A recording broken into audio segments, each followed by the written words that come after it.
bisogna dimenticare che Fellini ha fatto un inizio di carriera al Marco Aurelio, si chiamava Federiz e la prima rubrica che scrisse era quella su Cico e Pallina, che erano lui e la Masina. Scriveva il suo pezzettino su Marco Aurelio ed era lì praticamente che lui, attraverso quelle pagine lì, che ha cominciato a conoscere Roma. Chi era Federico Fellini? Due definizioni che mi vengono prima in mente: è un genio e un compagno di giochi. Era un ragazzo, da una parte, curiosissimo, che si divertiva a tutto. Il suo rapporto col culo, sì, era speciale. Lui una volta stava andando per strada, nel taxi, gli deve passare un culo. Fece fermare, scese e cominciò a inseguire questo culo. Ma quello che lo affascinò fu il fatto che la signora che possedeva questo culo si fermò davanti a uno di quei negozi che mettono fuori l'estate le bancarelle con i costumini, eccetera. Questa signora col gran culo si fermò e prese un bikini che era minuscolo. La relazione fra il culo della signora e la misura del bikini fu una cosa che Federico lo fece andare, perché lui era molto, molto ironico, molto spiritoso, molto divertito. Ecco, appunto, c'era sempre questo binomio, che è ben rappresentato da Giulietta. Da una parte c'era Giulietta, diciamo la ragazzina, Giulietta la bambina, e dall'altra c'era Giulietta la professoressa. Questa doppia. Vabbè, io non credo di potervi spiegare in poco tempo cosa era Giulietta per Federico, però certamente aveva questa doppia funzione: da una parte di essere la maestra o la professoressa e dall'altra di essere il clown.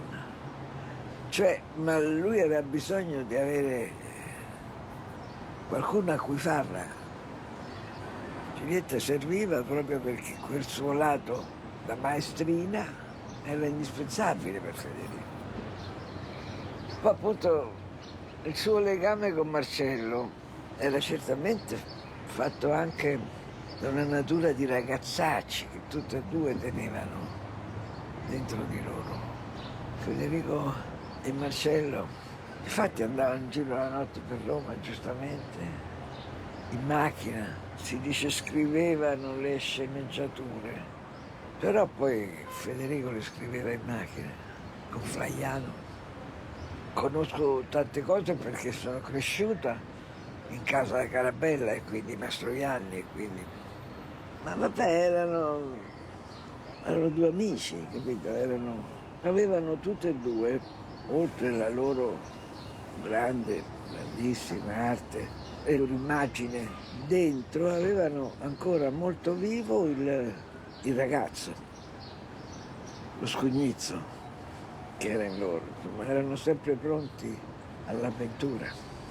Certo, anche questa è una frase che vuol dire avventura, no, vuol dire di curiosità, ecco, vuol dire e anche di gioco, vuol dire rifiutarsi di farsi completamente incasellare.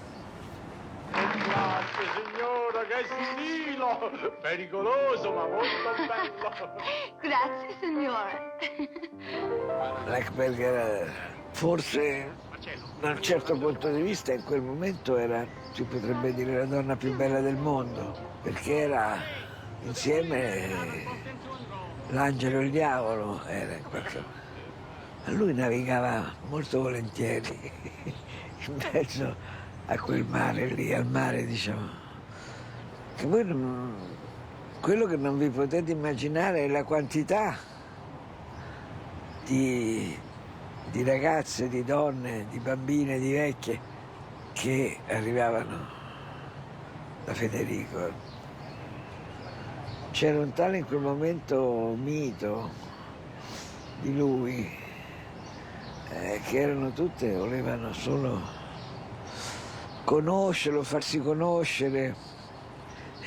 Perché era un simbolo così forte, ripeto, che quando fecero quel film fu evidente che era insieme l'angelo e il diavolo.